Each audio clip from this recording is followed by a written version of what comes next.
Bismillahirrahmanirrahim. Assalamualaikum warahmatullahi wabarakatuh. Bismillah, alhamdulillah, wassalatu wassalamu ala rasulillah Muhammad ibni Abdillah, wa la hawla wa la quwata illa billah. Bapak-bapak dan ibu-ibu, serta bapak-bapak dan ibu-ibu, para pemuda sedang pada sibuk.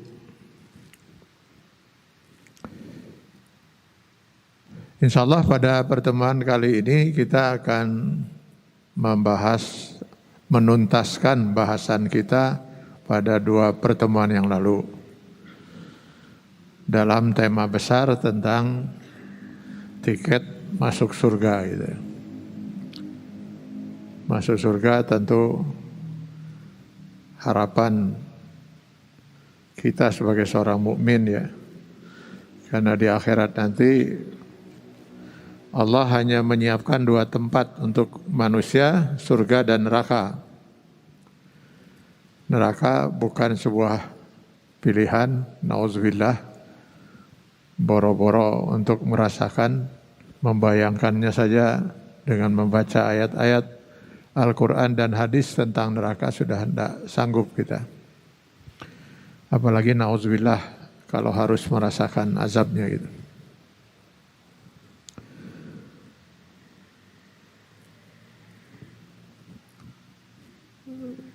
Dua bulan yang lalu kita sudah membahas tiket yang pertama dan utama, yaitu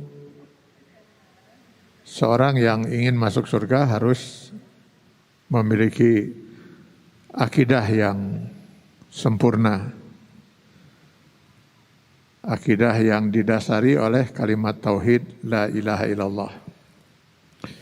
Nah, tiket ini betul-betul tidak boleh ada cacat sedikit pun gitu ya.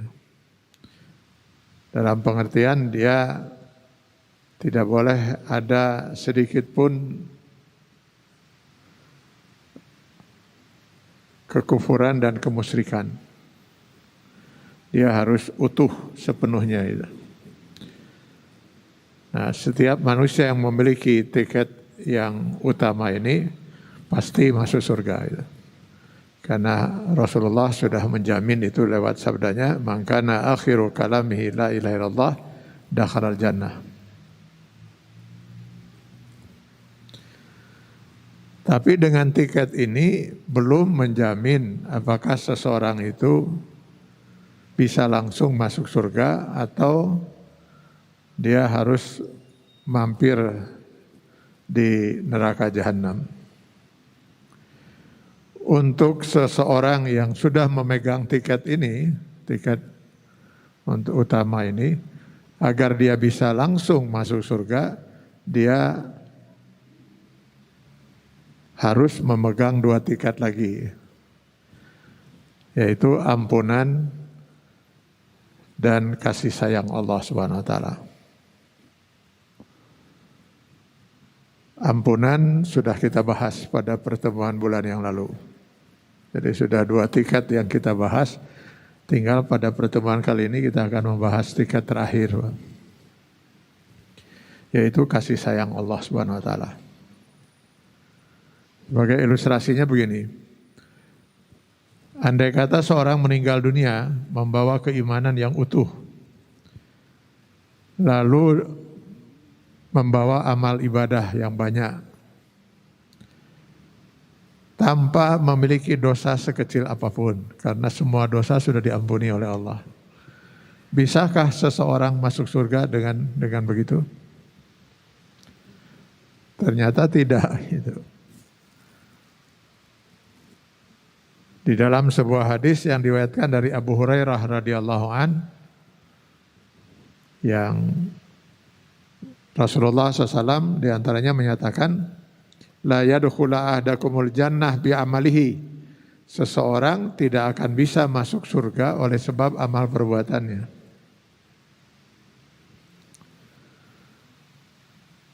Tentu saja pernyataan ini mengagetkan para sahabat itu. Spontan mereka bertanya, Wa kaifa anta ya Rasulullah? Bagaimana dengan Anda ya Rasulullah? Semakin kaget para sahabat ketika Rasul mengatakan, hatta ana, demikian juga aku. Amal perbuatanku tidak mungkin bisa mengantarkan aku masuk ke dalam surga. Nah, kalau amal ibadah Rasul saja tidak mungkin membuat beliau masuk surga, apalagi amal ibadah kita. Jadi kalau begitu dengan apa kita masuk surga ya Rasulullah? Birahmatihi. Dalam hadis lain, bifadlin wa rahmatin. Dengan karunia dan kasih sayangnya. Jadi terlalu mahal surga itu untuk ditebus oleh amal ibadah kita. Jadi amal ibadah kita itu sebenarnya hanya upaya kita untuk bisa membeli tiket kasih sayang Allah Subhanahu wa taala itu. Jadi yang harus kita perjuangkan adalah dalam kita melakukan ibadah ini bagaimana ibadah-ibadah kita ini membuat Allah itu sayang pada kita. Kenapa kita harus memikirkan itu? Karena tidak semua ibadah itu membuat Allah itu sayang pada hambanya. Karena tidak semua ibadah itu diterima oleh Allah Subhanahu wa taala. Di dalam Quran surat Al-Maun ayat 4 sampai dengan ayat 7 jelas sekali Allah menyatakan, fawailul lil musallin. Celakalah orang-orang yang sholat. Kata-kata musallin itu sudah menunjukkan bahwa yang bersangkutan itu sudah melaksanakan syariat sholat dalam bentuk gerakan dan bacaan. Boro-boro disayang oleh Allah Subhanahu wa taala dengan dia melakukan sholat itu. Bahkan terancam celaka. Bahkan sebagian ahli hadis mengartikan wel di sana menunjuk pada satu tempat di neraka, yaitu neraka wel. Neraka wel lah bagi orang-orang yang sholat. Jadi tidak semua ibadah itu bisa mengantarkan orang masuk surga itu. Karena tidak semua orang yang melakukan ibadah itu ibadahnya pasti diterima oleh Allah. Bahkan dalam hadis Rasulullah SAW mengingatkan kita dengan menyatakan rubba qaimin laisa lahu min qiyamihi illal haram. Alangkah banyaknya orang yang sholat, mereka tidak memperoleh apa-apa dari sholatnya itu kecuali cangkel, capek. Atau rubba shaimin laisa lahu min siyamihi illal ju' wal atas. Alangkah banyaknya orang yang melakukan ibadah saum, mereka tidak memperoleh apa-apa dari saumnya kecuali sekedar ikut merasakan lapar dan dahaga. Ini yang harus menjadi perhatian kita itu ya. Jangan sampai kita terus melakukan ibadah tapi ibadah kita enggak punya nilai di mata Allah itu. Capek gawe teka pakai ya. Betul nggak itu ya istilah itu ya? Capek gawe teka pakai gitu ya. Jadi sudah mati-matian kita berbuat tapi nggak ada nilainya gitu. Di mata Allah Subhanahu wa taala. Kan sayang sekali gitu ya. Nah, di dalam Quran surat Al-Maun itu dijelaskan kenapa sholat seseorang itu tidak diterima. Allazina hum an sholatihim sahun. Nah itu kan alasannya. Sholatnya itu lalai, tidak khusyuk. Allazina hum yura'un. Sholatnya tidak dilaksanakan dengan dasar ikhlas semata-mata mencari ridha Allah ya. Tapi didasari dengan riya, pujian atau ingin memperoleh kenikmatan duniawi. Wa yamnaunal maun, dan ibadah sholatnya itu tidak membuat orang itu kemudian menjadi orang yang dermawan, yang mau memperhatikan nasib orang lain yang memerlukan pertolongan dan bantuan. Maun yang kemudian menjadi nama surah ini, surah Al-Maun, dalam bahasa Arab artinya sesuatu yang kalau diukur dengan nilai kecil sekali nilainya itu. Contohnya begini Bu. Malam hari jam 10-an tetangga ngebel rumah ibu gitu. Begitu dibuka, tetangga itu mengatakan, "Punten, saya malam-malam nekat mengganggu ibu. Saya betul-betul dalam posisi yang kesulitan gitu ya. Keluarga saya datang dari kampung, nggak ngasih kabar terlebih dahulu. Ketika saya tanya, mereka belum pada makan dari sejak siang gitu. Maka saya ingin menyiapkan makanan. Pas saya ke dapur, ternyata di dapur garam habis. Uyah, saya tolong kalau ibu ada, saya minta uyah barang sesendok kecil gitu. Uyah 1 sendok kecil itu kira-kira berapa harganya Bu? Ada 1.000 rupiah? Ya, nggak sampai kan? Nggak sampai itu. Jadi secara nilai sangat kecil sekali gitu. Nah, sesuatu yang secara nilai sangat kecil tapi dibutuhkan, itu disebut al-ma'un.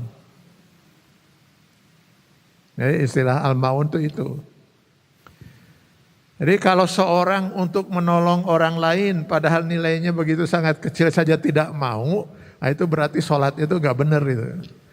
Karena sholat itu ukuran nanti benar dia, tanha anil fasya iwal munkar. Dia mencegah seorang dari perbuatan munkar, dia akan baik. Orang yang sholat itu dalam urusan hablum minallah dan hablum minan nas. Ya jadi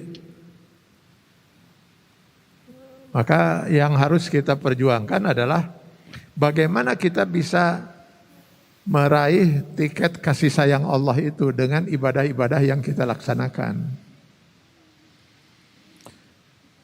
Maka Bu, kalau ini bisa ke depan ya biar kesian. Terus menuju pintu, kalau mau ke depan, maka.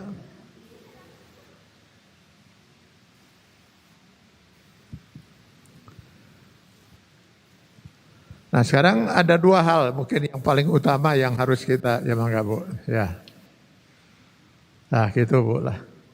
Oh, nanti konsumsi akan dibaginya mulai dari depan Bu.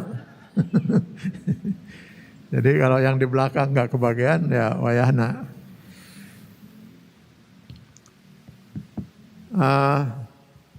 Yang pertama yang akan kita bicarakan masalah kekhusyuan dalam melaksanakan ibadah ya. Terutama sekali sholat.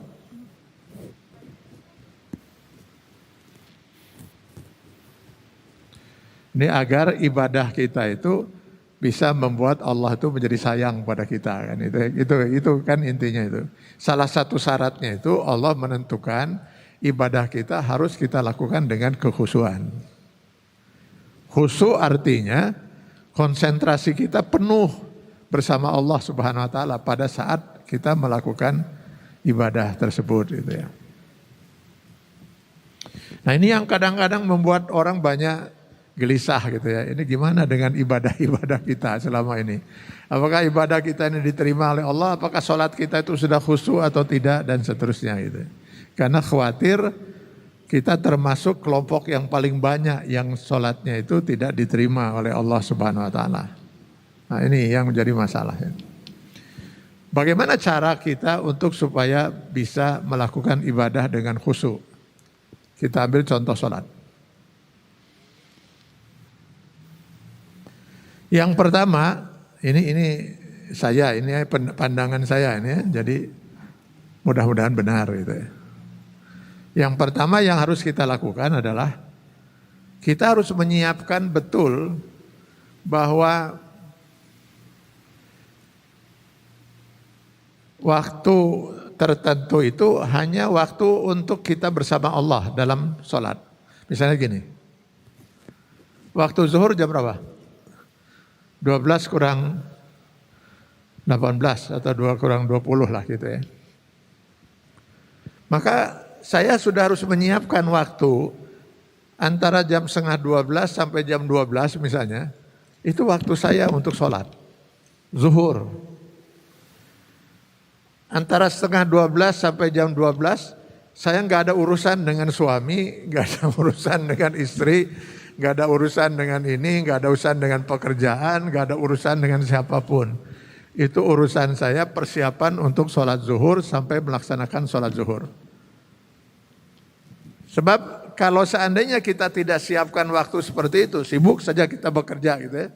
Terdengar azan, waktu lohor ini, lalu kita kemudian ambil air wudhu, lalu pergi sholat, sangat mungkin pekerjaan kita itu akan terbawa dalam sholat kita gitu.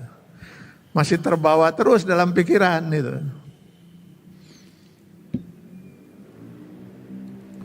Atau kita ngomongkan batur misalnya can tamat. Itu can tamat ngomongkan baturna kaburu azan. Azan kayak orang teruskan gitu ta. Itu nanti kemungkinan dalam sholat itu yang ada pikiran-pikiran yang terbawa saat memori terakhir yang ada itu. Jadi harus kita siapkan waktu kita untuk sholat. Yang kedua, ini upaya yang kedua, karena sholat ini ibadah yang paling utama. Yang paling pertama juga akan dihisab oleh Allah di akhirat nanti, itu sholat. Maka selamat atau tidaknya seseorang itu juga tergantung dari benar diterima atau tidaknya ibadah sholat dia.